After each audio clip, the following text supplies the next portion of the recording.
Gravar nesse computador. Deixa eu pegar as minhas anotações, que tem muitas hoje. A partir de hoje, então, a gente está gravando. Esse é o nosso encontro de número 33. E hoje a gente vai estudar o capítulo 23, o servo bom. Vamos entender esse capítulo.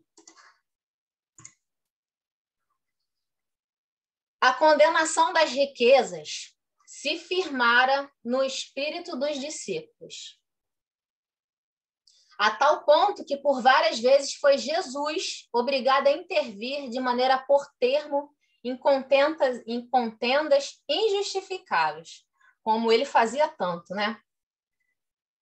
Tadeu, por exemplo, queria impor coisa que nem o mestre fazia, né? O mestre não fazia nenhuma imposição para ninguém, nem para eles e nem para quem ia em busca da sua palavra, da sua cura. Ele não fazia imposição nenhuma, ele orientava apenas, né? Mas Tadeu queria impor aos assistentes da pregação que entregasse todos os bens para os necessitados. Filipe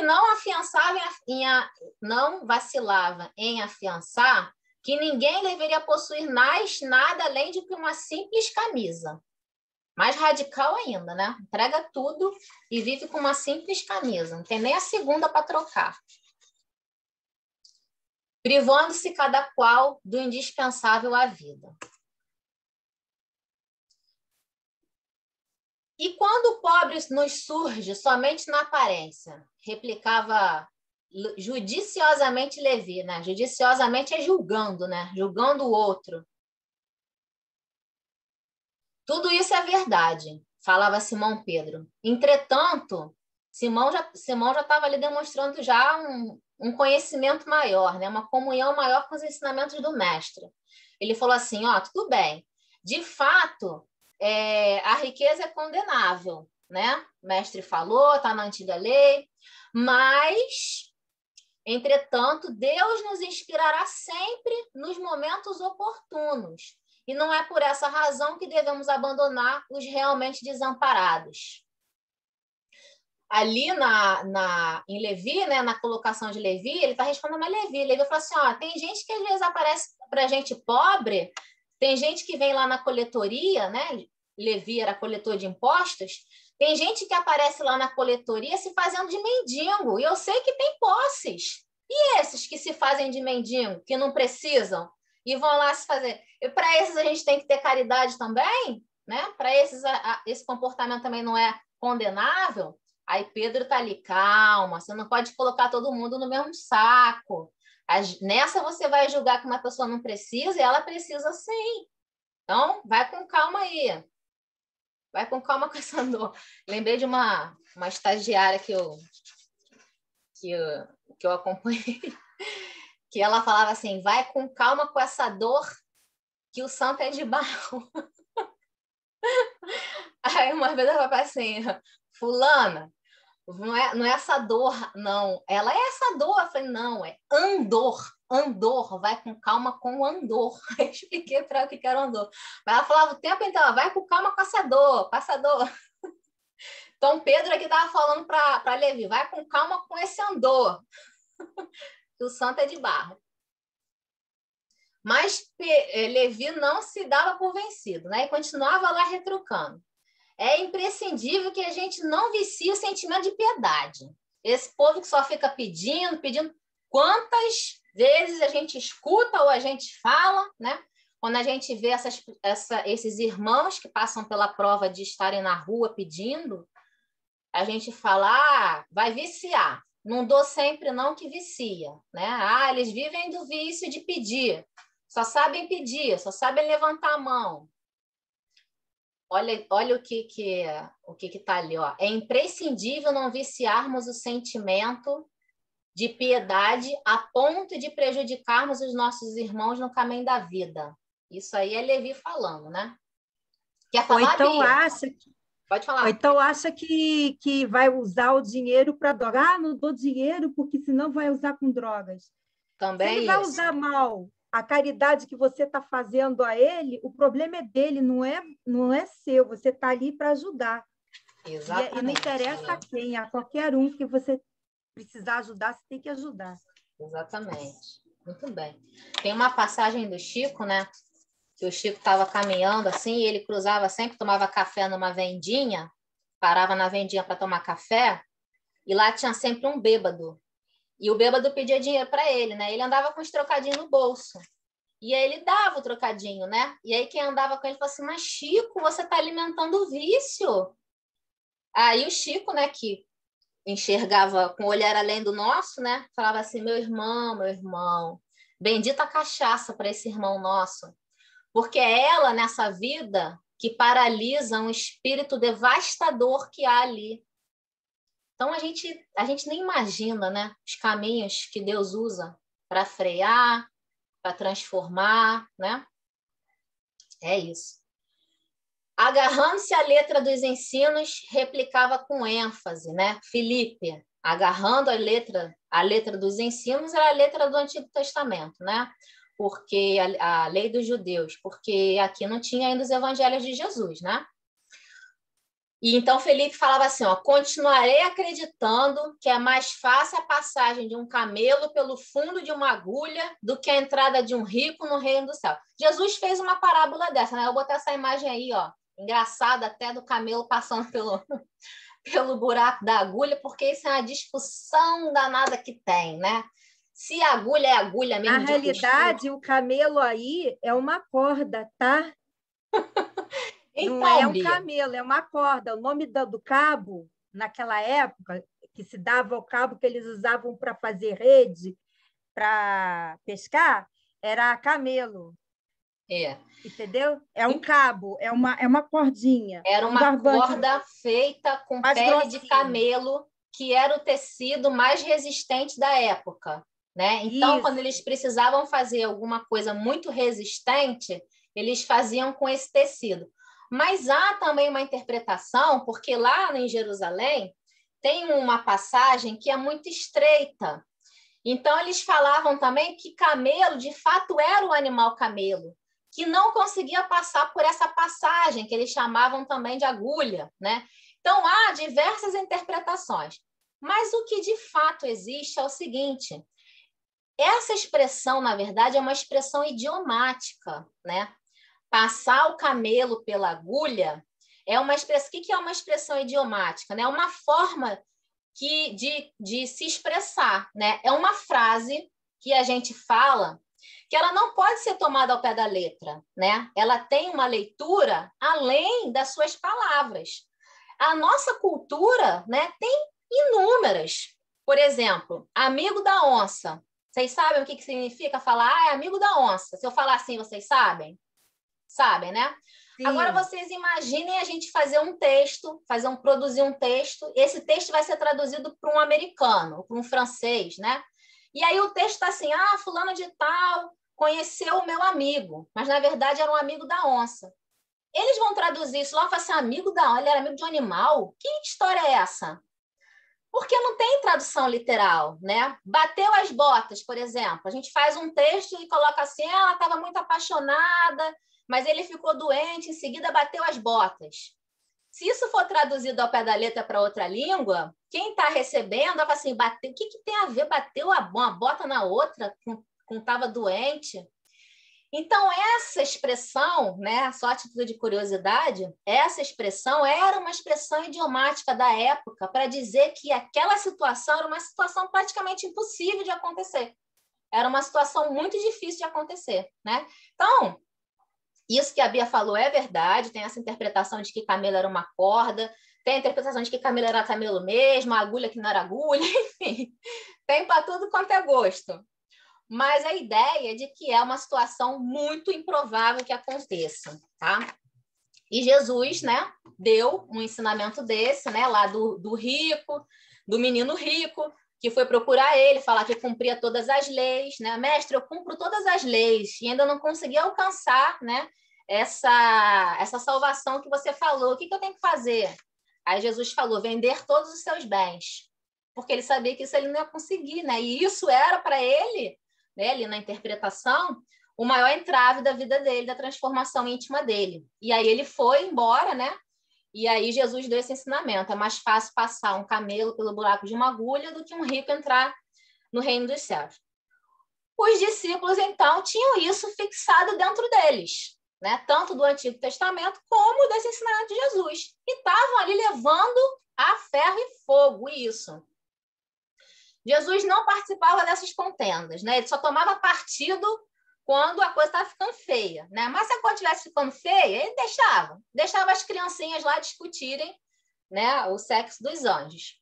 Só ficava ali observando. Porém, na sua sabedoria, ele não perdia a oportunidade de trazer aquele ensino, mas não com palavras, né? Porque ele sabia que as palavras por si só não eram suficientes, né? Então, na didática do Cristo, ele ensinava ao vivo e a cores, né? Como a gente viu lá naquela passagem do poço, daquele homem cavando, buscando água, né? Que o discípulo não conseguia entender a comunhão com Deus, a perseverança, né? Ele passou no caminho, tinha um homem cavando, ele, opa, é o cenário vivo, perfeito para eu ensinar aqui o que ele precisa aprender.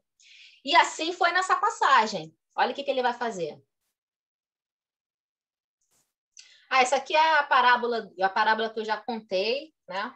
Está lá em Mateus capítulo 19, a parábola do camelo, dessa passagem do camelo. Então, antes de começar a paixão, né, dias antes, né, a sua última ida a Jericó de Jesus, ele saiu da Galileia, indo em direção a Jerusalém já, né? Mas ele passou por Jericó, antes do suplício. E era guardado lá por uma grande quantidade de pessoas, né? Aguardavam para ver o mestre chegar. Uma curiosidade imensa, grandes multidões se apinhavam na estrada. E um publicano, cobrador de impostos, na verdade ele não era cobrador, ele era o chefe dos cobradores. Imagina, o cobrador já era bom, né, financeiramente. Lembra, Levi? Levi tinha uma condição financeira boa. O cobrador já era bom. O Zaqueu, que é o nosso personagem aqui, ele era chefe dos publicanos. Então, ele era mais abastado ainda, né? Ele conheceu, né, conhecia o renome do Messias e queria ver ele. Essa história aqui todo mundo conhece, né? Só que Zaqueu era baixinho, a multidão ali toda alvoroçada, né? Ele não ia conseguir ver. O que ele faz? Ele sobe numa árvore, né? Num sicômoro, que é uma árvore... Oh, meu Deus, esqueci agora o nome. Mas ela é baixinha e troncuda, né? Os troncos são fortes. Ficus, né? Isso, exatamente. Eu pesquisei, achei que é ficus, que davam Isso, Elza. tipo de um figo, assim, de terceira qualidade. Isso, exatamente. Essa palavra que faltou da fruta, era essa. Então, ele subiu ali, né, querendo ver o mestre. O coração dele batia... Figo de figueira? Hã? Figo de figueira? Não, uma árvore chamada fruta. ficus. Ficus, que davam tipo um figo. Mas não é figueira, entendeu? Entendi. É outro tipo. Mas era isso, era uma árvore, ela é troncuda, baixinha, de tronco forte. Então, por isso que ele conseguiu subir. E o coração dele palpitava, né? Ele estava ansioso para ver o mestre. Ali está, o chefe publicano. Ao aproximar-se, Messias admirou o porte dele, né? Quando ele viu o mestre, ele ficou admirado do mestre, sentindo magnetizado pela sua indefinível simpatia. Altamente surpreendido, verificou que o mestre estacionou do lado dele.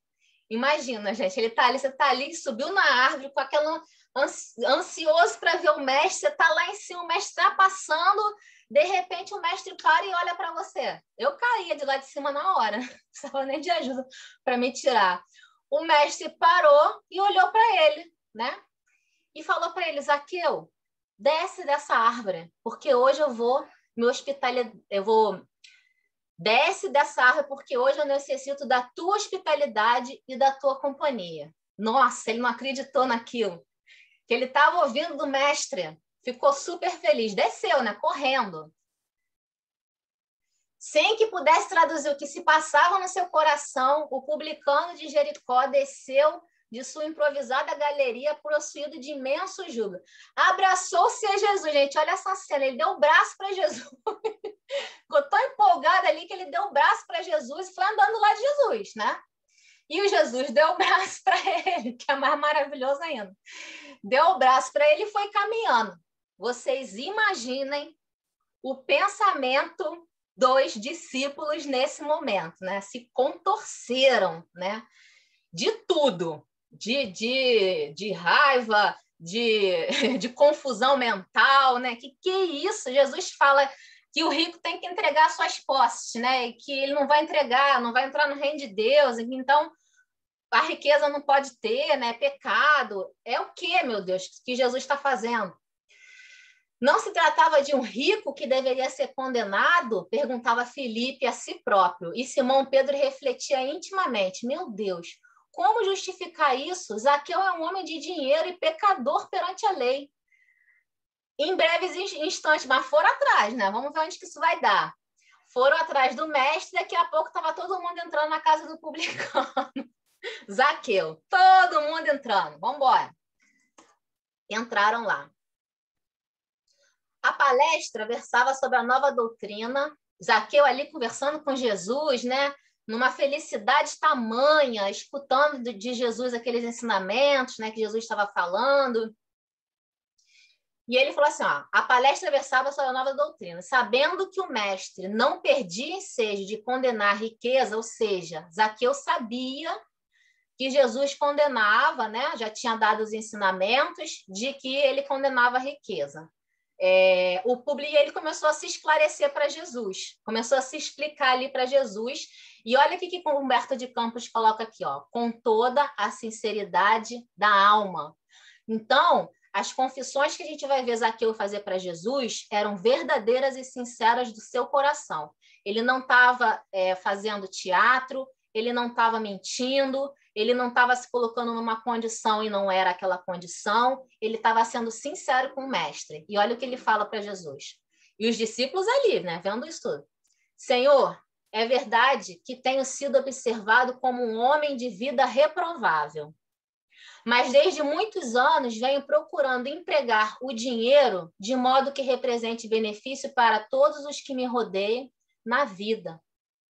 Compreendo que aqui em Jericó haviam muitos pais de família sem trabalho. Eu organizei múltiplos serviços de criação de animais e de cultivo permanente da terra. Até de Jerusalém vieram famílias buscar em meus trabalhos o indispensável recurso à vida. E Jesus exclama para ele, abençoado seja o teu esforço. Olha isso, gente. As pessoas julgavam, né, Zaqueu, inclusive os discípulos, mas não sabiam, né, ou sabiam e não queriam enxergar o tanto de benefício que ele empenhava, né, essa riqueza dele em favor dos outros. Olha isso.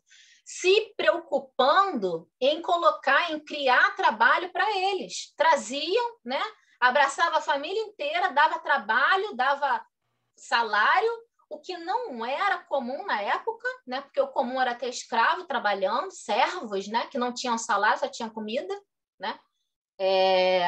Mas não, ele abria campos de trabalho, olha, ele colocou múltiplos serviços de criação, organizei múltiplos serviços, dá a entender o que ele precisava? Não precisava organizar esses campos de trabalho, né? O que ele já tinha como salário de chefe dos publicanos, já para ele já seria o suficiente. Mas não, mas ele pegava esse dinheiro e empenhava em abrir campos de trabalho para poder empregar essas famílias. Na primeira exclamação ali do mestre para ele já ficou super feliz. Mas ele continua, os servos da minha casa nunca me encontraram sem a sincera disposição de servi-los. Ajudava, não só empregava, não só dava condições de sustento, como ajudava, né, a família e os seus servos. Regozijam-me contigo, exclamou Messias, porque todos nós somos servos do Pai. O publicano que tantas vezes foi injustamente acusado, experimentou grande satisfação, provavelmente a primeira grande satisfação da vida dele, né? De receber isso, essa aprovação do mestre. Porque, pensa, gente, a pessoa que, sobretudo naquela época, né, que fazia esse tipo de acolhimento, ela tinha um coração voltado para as coisas boas, era um bom coração, né? E você imagina, né? Uma pessoa que tem um bom coração, que se esforça para atuar em benefício do próximo, receber só flechada dos outros, né? Imagina o sofrimento que esse coração não tinha. Fazia o bem e recebia o mal, né? Fazia o bem para as pessoas não reconheciam e criticavam ele como pecador, que na época era uma coisa muito séria, né? Receber esse estigma de pecador na época era uma coisa muito séria para eles, né? A palavra de Jesus era uma recompensa valiosa à sua consciência dedicada ao bem coletivo. Extasiado, levantou-se, ficou tão feliz ali, né? Que ele virou e falou assim: Senhor, Senhor, tão profunda é minha alegria que partirei hoje metade dos meus bens. E se em alguma coisa tenho prejudicado alguém, eu vou indenizá-lo quadruplicamente, né? 4 vezes mais eu vou indenizá-lo. Jesus o abraçou com um formoso sorriso. Aí que os discípulos infartaram. Abraçou Zaqueu, né? E falou: bem-aventurado és tu, agora contemplas em tua casa a verdadeira salvação. Olha que legal. E essa colocação aqui, ela tem um duplo sentido, né? Essa contemplas em tua casa a verdadeira salvação. Porque salvação, né? Tirei aqui, ó, para a gente poder ter essa informação. Vários termos, né, que designavam salvação ocorreram na Bíblia, né? Essa palavra salvação designava várias coisas. Mas no Antigo Testamento, ela era a raiz em hebraico da palavra yashá, que significava liberdade daquilo que prende. Olha que interessante. Zaqueu estava dando metade dos seus bens, né? E Jesus falou: você está vendo a salvação. Você está recebendo na tua casa a salvação. Então, a salvação aqui, nesse sentido, né, dessa palavra yashá, que era uma raiz do hebraico, né, de um verbo, ele está querendo dizer que ele está se libertando daquilo que prende, né? Elaine. Oi, fala, Elza. Era isso que eu ia falar. Nesse terceiro movimento, que o primeiro movimento foi ele ajudar as famílias com trabalho. Aí ele estava recebendo também alguma coisa em troca, mas era uma atitude nobre, né? Sim. No segundo movimento dele, ele estava servindo os servos, quer dizer, ele estava acolhendo os servos, ele estava tendo empatia, tipo família, né? Tendo eles como uma pessoa da família, onde você também serve, né? Já no terceiro movimento, ele já estava fazendo desprendimento daquilo, ele estava desapegando, ele estava trabalhando ali,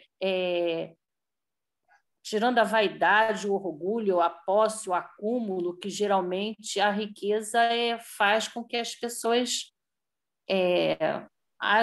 ajam assim, né? Então, eu acho que esse terceiro movimento, que Jesus ali ficou bem mais feliz, foi porque ele não estava dando... Porque geralmente as pessoas dão as sobras do que têm. Ou aquilo que não querem mais, né? Aquilo que não querem mais. Ele deu aquilo que vai fazer falta para ele, né? Que está acostumado com isso, né? Então, é muito importante essa parte aí do desprendimento que é difícil para a gente, né? Muito. Principalmente para os ricos.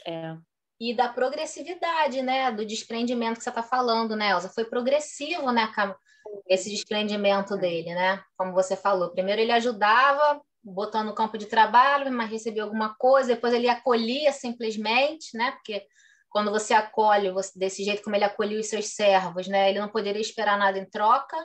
Então já é um passo acima. E agora se desprender, né?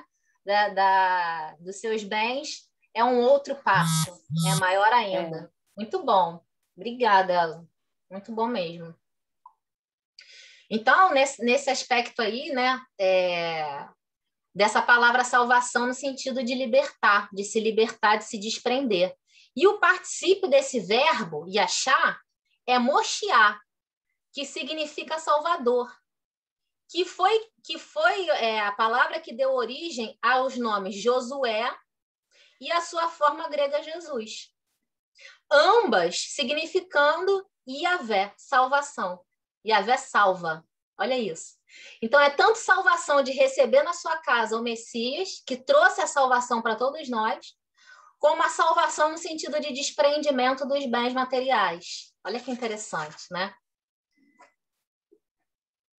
Vamos prosseguindo. Os discípulos não se conteram dentro dele, né? Zaqueu levantou, porque queria chamar a família inteira para ver Jesus, estava tão feliz, queria chamar todo mundo para ver Jesus. Levantou e foi lá chamar eles. Nesse momento, os discípulos vieram do lado do mestre. Filipe e Simão não conseguiram ocultar suas deduções desagradáveis, mais ou menos aferradas às leis judaicas, e atentando somente no sentido literal das lições do Messias, né? Porque lembra a dúvida deles? Como assim, né? Jesus falou que os bens materiais, que a riqueza eram condenáveis, e agora está na casa de Zaqueu, um homem milionário, né? Publicano. Como é que pode um negócio desse? Estou entendendo nada. Pedro e outros foram, numa chuva de pequeninas perguntas, foram falar com o mestre, né? Porque tamanha aprovação de um rico mesquinho. Gente, olha isso. Eles ouviram tudo que Zaqueu falou, né? Eles ouviram, eles viram ali o tratamento que Zaqueu dava para os seus servos, mas eles não viram. Não viram com os olhos de ver, né? Não quiseram ver. Continuaram ali, apegados ao preconceito, né? Querendo atacar aquela pessoa. Ao pré-julgamento, né? Ao pré-julgamento, ao preconceito. Eles já foram fechados com a xícara cheia. Isso. Não deixaram entrar uma xícara, não foram com a xícara vazia para entrar o conhecimento. Não entrava mais nada. De preconceitos, não entrava mais nada. Eu acho que eles ficaram muito aferrados à lei do Antigo Testamento, eles não tiravam o espírito da letra, eles aceitavam a lei de forma literal, eles não analisavam, aquilo é aquilo e acabou. Como muita gente ainda acontece isso hoje em dia, né? Lê aquilo e toma ao pé da letra, não analisa a essência do que quer dizer, né? Eu acho que era isso. Analisa com equilíbrio, né, Elza e Bia? Porque a doutrina espírita mostra para a gente, né, que não há, quando a gente lê, por exemplo, nas obras de Kardec, nas obras de Chico, a natureza do desencarne, por exemplo, né? Não há um igual ao outro. Cada um tem o que precisa, né? A natureza das provas tem um padrãozinho, as caixinhas. Esse aqui está na caixinha da prova tal, esse aqui está na... Não! Cada espírito é um mundo de necessidade, né? Então, cada um vai ter que absorver aquele ensinamento de forma equilibrada, né? De forma lúcida. Então, a gente pode dar a mesma cartilha de prova, né, para um e para outro? Não pode, né? E a riqueza, né, tá lá no Evangelho segundo o Espiritismo, a riqueza é uma prova, né? Também. É uma forma de prova, uma das piores, diz lá, não sei o que eu estou dizendo, não. São os espíritos que falam lá. É uma das piores. Pior do que a pobreza, né? Pior do que a pobreza, está exatamente assim lá, né? Pior do que a pobreza. Mas eles estavam presos ali, né? Se apegaram ali àquele ensinamento literal e por isso não estavam conseguindo ver com o coração. Poderia alguém servir a Deus e ao mundo de pecados? Pode alguém servir? Vamos lá, acabamos. O mestre, né, calmamente deixou que eles parassem ali com aquelas interrogações dele e começou a falar. Amigos, Vocês acreditam, porventura, que o evangelho tenha vindo ao mundo para transformar todos os homens em miseráveis mendigos? Você, Tadeu, que quer todo mundo entregue tudo, fica com a camisa só. Você acha que é isso mesmo, né? É assim que a humanidade vai seguir? Qual a esmola maior? Olha isso aqui que Jesus fala. A que socorre as necessidades de um dia ou o que adota providências para uma vida inteira? Qual a esmola maior? A gente que entrega um pão e um peixe num dia apenas? Ou Zaqueu, que constrói uma fazenda e põe um monte de família para trabalhar para tirar dali o seu sustento constante, né? No mundo, vivem os que entesouram na terra e os que entesouram no céu. Os primeiros escondem suas possibilidades no cofre da ambição e do egoísmo, e por vezes atiram moedas douradas para aqueles famintos que passam só para se livrar da sua presença. Mas os segundos ligam sua existência a vidas numerosas, fazendo que de seus servos e dos auxiliares de esforço, a continuação da sua própria família. E era o que Zaqueu fazia. E, gente, eu vou falar para vocês, assim, tem muitas pessoas. Eu já conheci muitos empresários, né, que tratam os seus funcionários com maior carinho, respeito, acolhimento, né? Não trata simplesmente. Tem muitos casos, eu sei, de muitos arrogantes, né? Mas tem casos, sim. E eu gosto muito de voltar o meu olhar para esses, né?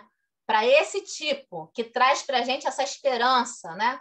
Que tratam seus funcionários de forma muito bem, sim, sejam em empresa, sejam em casa, né? Os pequenos que a gente tem em casa ajudando a gente às vezes, todos, né? Eles tratam da mesma forma como tratam aqueles da sua família. E é isso que Jesus está falando aqui.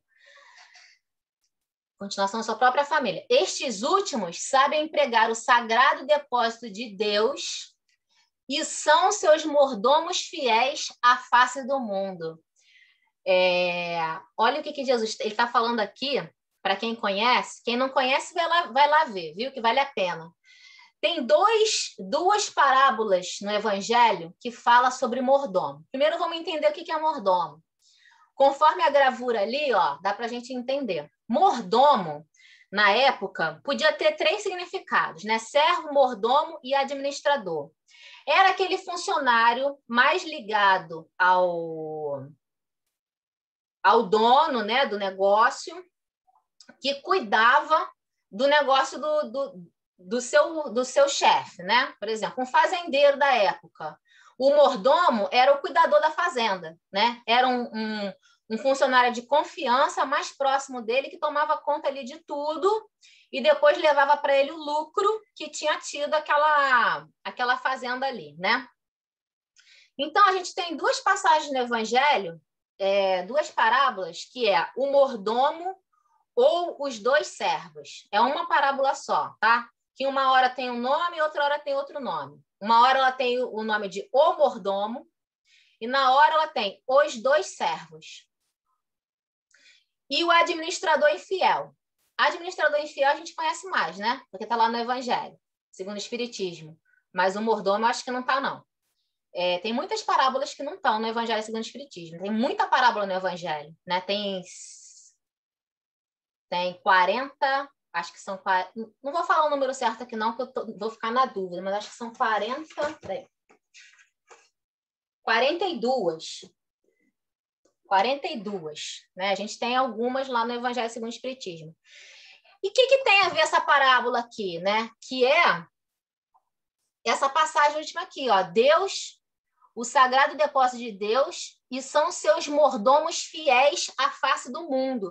Porque essas parábolas, as duas, elas mostram a relação do servo com o seu senhor ali na condução da administração, que representa o quê, né, na parábola? Onde o servo é o homem, onde o senhor é Deus, que recebe ali as riquezas e as virtudes. Riqueza material mesmo, né, da vida. E as virtudes. E depois ele vem cobrar conta disso. O que você fez disso, né? E aí tem o bom, que fez bom uso, prosperou, progrediu, entregou mais, e tem aquele que fez o mau uso, né? Como é o caso do administrador infiel. Então, aqui nesse trechinho, ele cita essa passagem, né? O trecho dessas parábolas. Filipe fala assim para Jesus: Jesus, mestre, oi? Elaine, nessa passagem aí, dessa parábola, ele vai dizer, né, que os servos, eles têm que entregar para o Senhor, que no caso Deus, nós, no caso a Deus, entregar os bens que nós usamos aqui, os recursos que usamos, para ele depois entregar para outros, porque a gente não leva as coisas daqui e as coisas ficam para outra pessoa que vai usar, vai se apossar daquilo, né? E os bens que a gente acumulou são, como você falou aí, as virtudes, né? A nobreza de caráter, as coisas que a gente pode, recursos intelectuais e morais que a gente leva com a gente. Isso, então, ele tem que prestar lembrado, conta disso. Pronta no que você fez materialmente no bem, né? E aquilo que você conquistou para você levar consigo para a vida eterna, para a vida espiritual, né? Que são os verdadeiros bens do espírito, né? Os Isso, materiais somos apenas administradores, né? Desses bens que Deus entrega para a gente. Não são nossos. Não são nossos. Estão emprestados, né? Mas a gente vai prestar conta de como a gente usou esses bens, né? Sim, Zaqueu estava usando para o bem, né? Usando para o bem. Por isso que Jesus falou que ele era um bom exemplo do mordomo fiel. Muito bem lembrado, Elza. Obrigada. Aí Filipe continuou, né? Último trecho. Senhor, eu não compreendia bem porque trazia o meu pensamento fixado nos pobres que a vossa bondade nos ensinou a amar. Falando, a desculpa dele, né? Falando isso. É necessário, entretanto, Filipe, elucidou o mestre, é necessário não nos perdermos em viciações dos sentimentos. Ou seja, né? O vício, né? Preso a sentimentos nos impede de pensar, de analisar com o coração, né? De fazer boas análises de tudo aquilo que circunda a gente.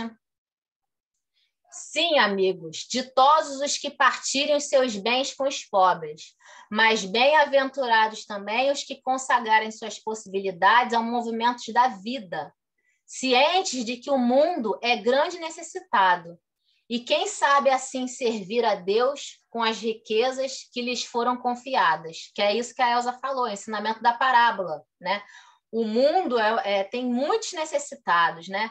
E quem sabe trabalhar em benefício de quantos mais puder, vai ser sempre um melhor administrador. Os que têm posses, né? Quem tem posse e conseguir usar essas posses de forma a acolher os mais necessitados, vai estar usando da melhor forma. E aí, em seguida, Zaqueu mandou servir uma grande mesa para os discípulos, onde Jesus partiu o pão, o que ele adorava fazer, né? Partir e ele entregar para cada um pedaço de pão. Jesus, então, estava ali confortável naquela situação.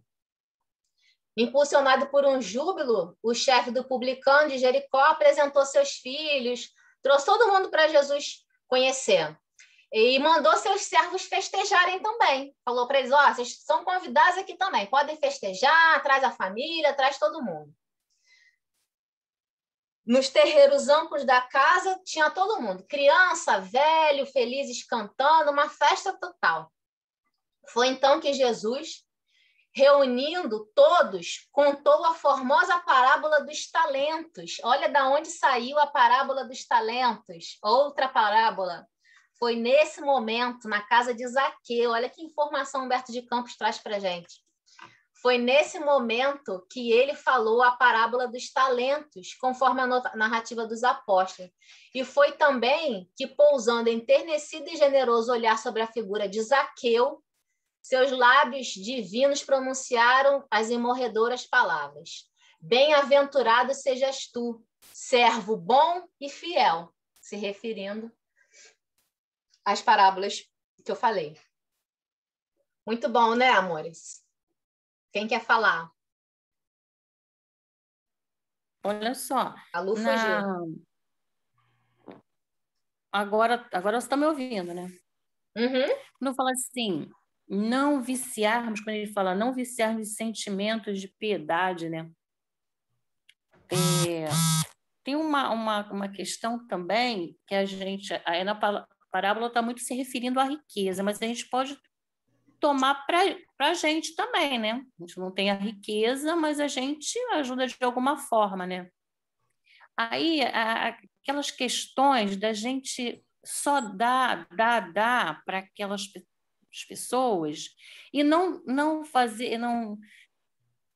Porque eu acho que tira a vontade, eu acho também, do outro fazer um movimento de busca, que você ajude também, mas ajuda no sentido da pessoa poder conquistar o seu espaço, a sua dignidade, não ficar naquela só de receber, porque isso a gente acaba fazendo da piedade uma coisa assim que não vai fazer o outro evoluir, não vai fazer o outro caminhar, porque é complicado, né? A gente fica, toca a gente da compaixão e tudo, mas eu acho que a gente tem que fazer esse movimento de ajudar. O Arthur fala muito nisso. Às vezes a gente ajuda, por exemplo, uma quentinha no mês. Tudo bem, está matando a fome, né? Mas aquela família, de repente, que está ao nosso lado, que nesses momentos agora da pandemia aí, estão desempregados, estão passando fome, e a gente não está nem sabendo.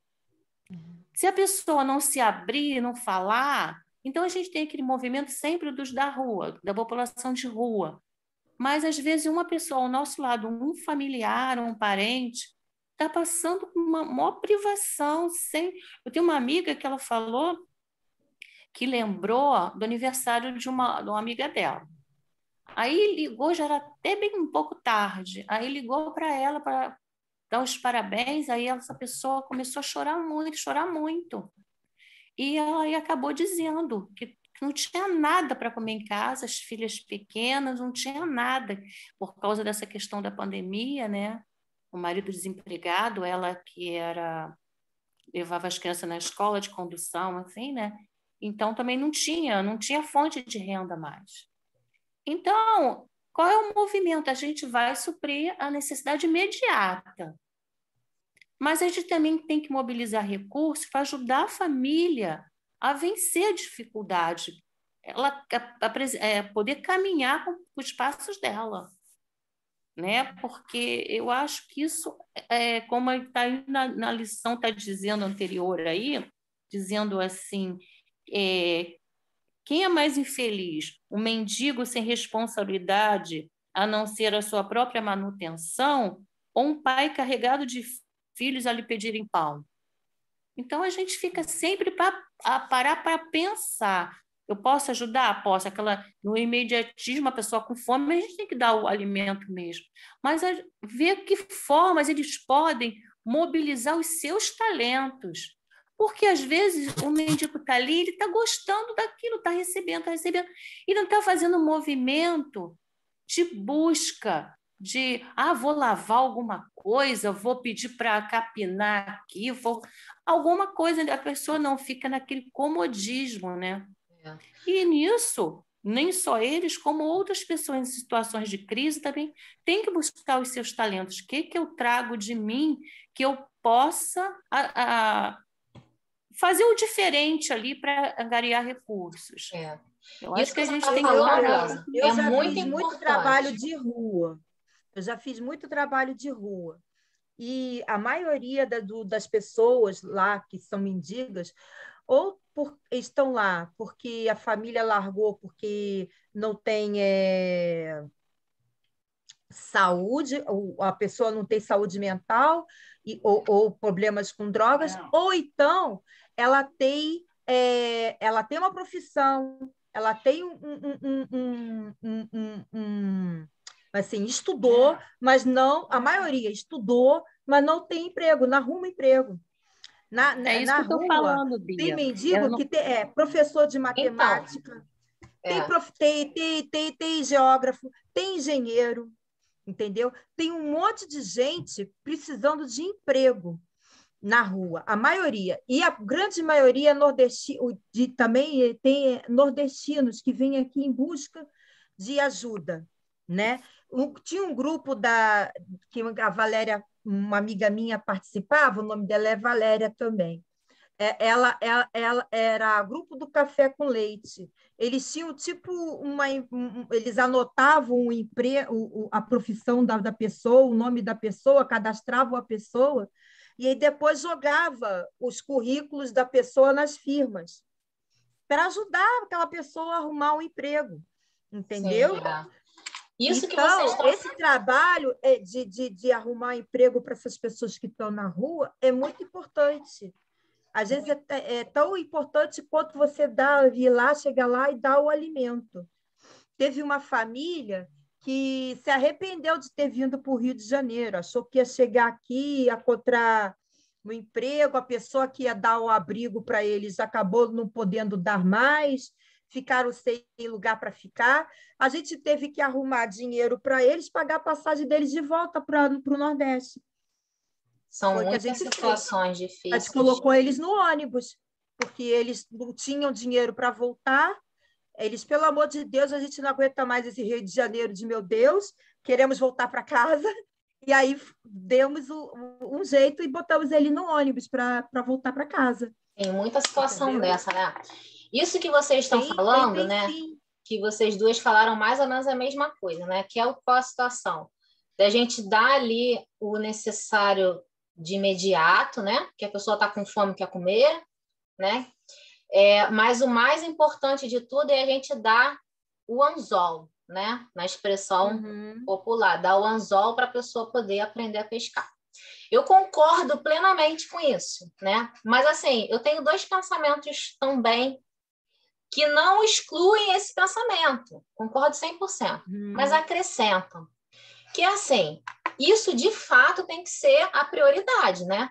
Foi o que Jesus, aqui na passagem, a gente viu, né? O que é mais considerável? A esmola de um dia ou aquele que dá o campo de trabalho para a pessoa mesmo criar, né?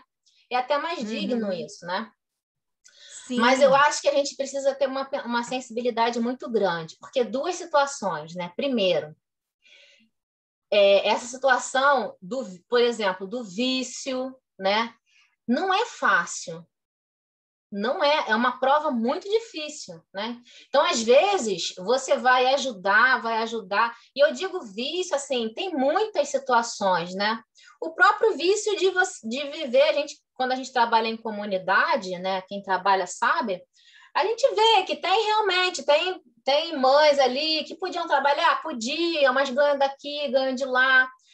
Às vezes, para elas transporem essa necessidade é uma coisa muito grande para elas, é um esforço que demanda muito. Então, elas não conseguem, né? Tem muitas que têm baixa autoestima, que não conseguem se enxergar trabalhando, né? Nem fazendo limpeza, nem nada. Então, assim, tem muitas questões que envolvem. Então, acho que a gente precisa sempre ter esse olhar de tentar fazer com que a pessoa levante e caminhe com as suas próprias pernas, mas com uma certa sensibilidade, né?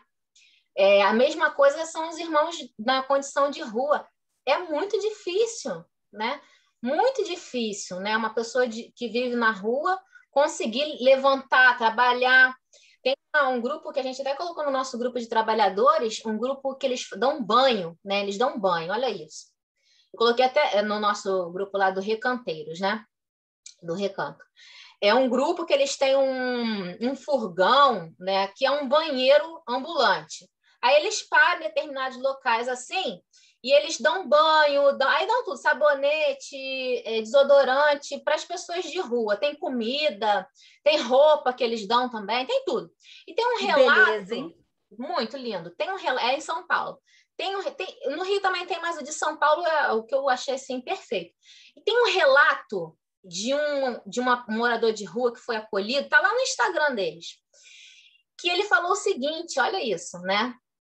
Ele já estava vivendo na rua há muito tempo, porque ele tinha perdido o emprego, tinha perdido tudo, e ele não tinha mais... a autoestima dele estava lá embaixo, né? Até para ele se movimentar.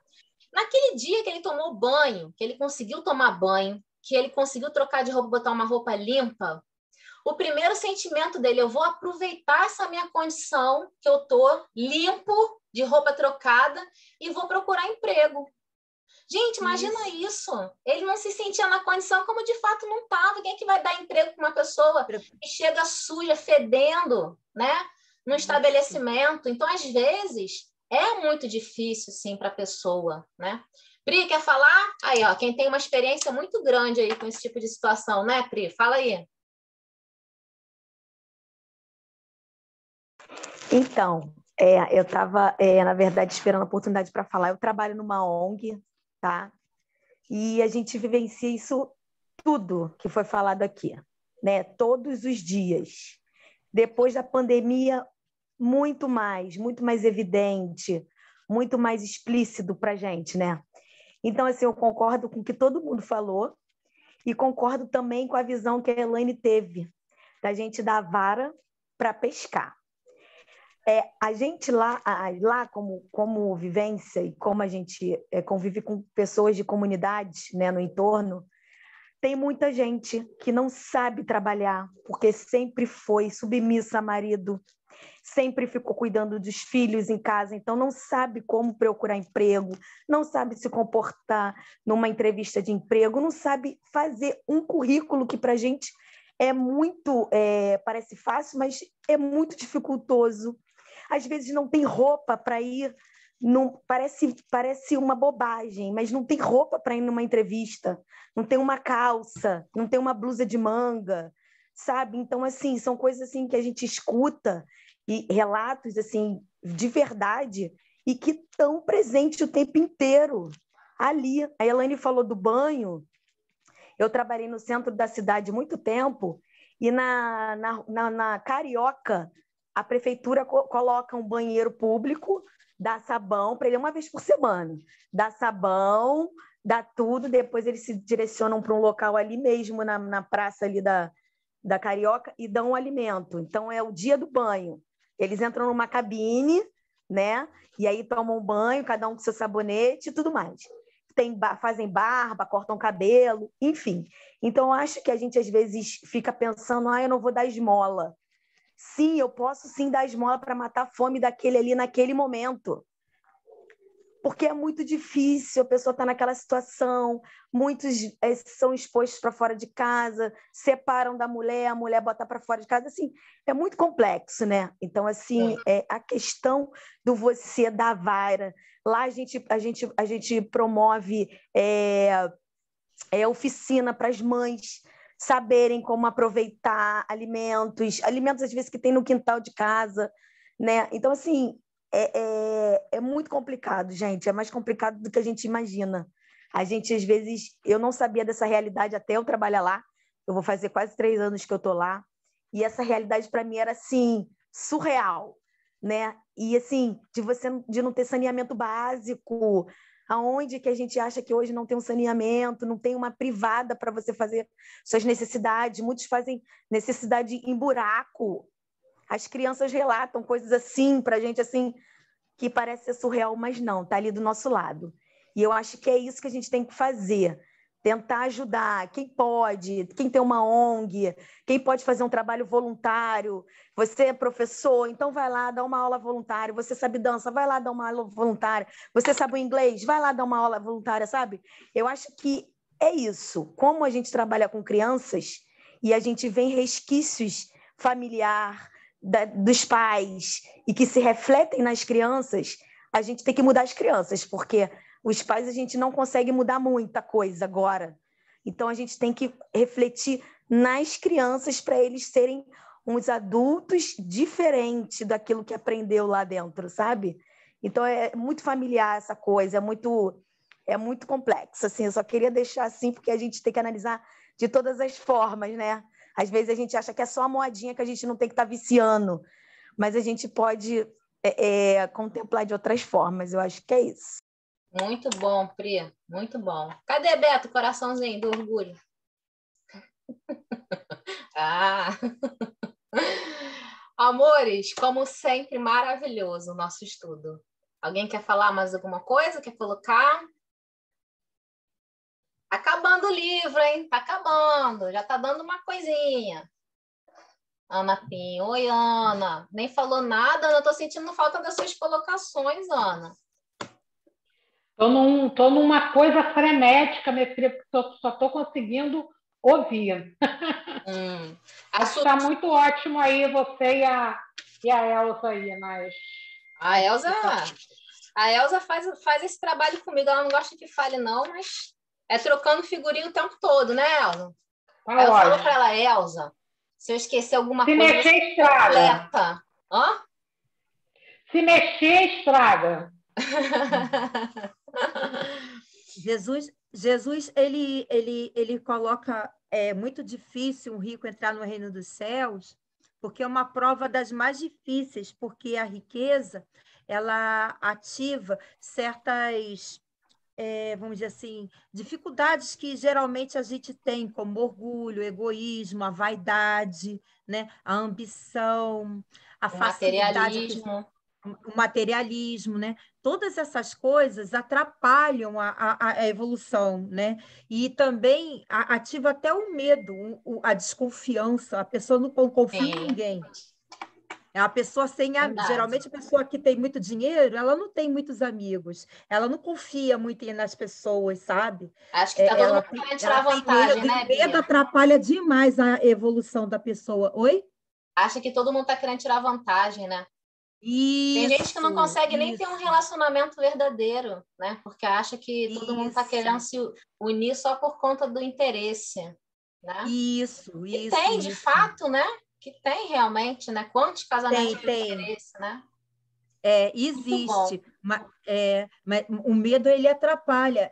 Segundo tem um espírito de luz que acho que não sei se foi no nosso lar, no Mensageiro, os missionários, já não lembro mais onde eu li, entendeu? Que ele disse que o medo é um outro câncer da humanidade. Foi no nosso não lar. Só o orgulho e o egoísmo, mas o medo também, que o medo detona a fé. Por exemplo, Pôncio Pilatos ele ficou com medo de assumir uma postura, tomar uma atitude, lavou as mãos. Pedro negou o Jesus 3 vezes por medo de ser preso. Tudo gira em torno do medo. A pessoa vai fazendo meleca atrás de meleca porque está com medo. Entendeu? Medo disso, medo daquilo. Ótimo. Ó, eu só quero falar uma coisa para vocês. Eu não sei como é que eu vou fazer o capítulo da semana que vem. Muita emoção. A última ceia de Jesus. Eita! Não é esse? Ih, não, mentira. Olha eu pulando o capítulo, Elza, me ajuda aí. A ilusão do discípulo. A ilusão do discípulo. Não, então é só na outra semana, a última ceia. Mas está acabando, hein? Está acabando. Vamos então encerrar hoje, amores? Estudar esse livro. Lê o capítulo. Esse livro é uma delícia. Maravilhoso, só não é melhor que Paulo Estevão. Olha, eu também. Eu comi esse livro aí. Sem brincadeira, eu li ele em 2 dias. Mas a leitura, sim, a leitura em 33 dias está melhor, não está? Que a gente está aqui. Tá melhor, está mais profunda. Está mais profunda. Mas eu gostei tanto desse livro que eu não conseguia largar, parar de ler, entendeu? Eu tomava café da manhã assim, com o livro na frente. Eu não dormi, eu fiquei assim, vendo, lendo o livro. Enfim. Aí minha mãe, você passou o dia e a noite lendo esse livro? Foi. Muito bom, Bia. Então, amor, eu vou fazer a nossa prece para a gente encerrar, tá? E terça-feira que vem a gente está junto de novo. Deixa eu apagar essa luzinha. Laine, não esquece de pedir, né, para esses sofredores aí do mundo inteiro que estão passando por essas grandes provações. Né? Sim, vamos pedir. Vamos pedir para os nossos irmãos do Afeganistão. Vamos sim. Então, não só pelas pessoas do Afeganistão, mas por todos que estão nas ruas, né? precisando de um abrigo, né? Sofrendo, Nós né? temos muitos problemas aqui no Brasil também, de pobreza, de miséria, de fome, e de falta de carinho, de tudo. Então, vamos orar?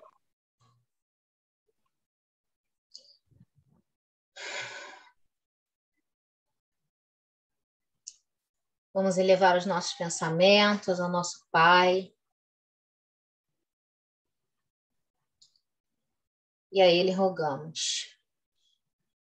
Querido Pai, de infinita misericórdia, que tanto amor derrama sobre nós, que sustenta o nosso planeta, essa nossa casa, nossa escola, por onde passamos, tentando melhorarmos a cada dia, transformar as nossas vibrações, transformar os nossos corações.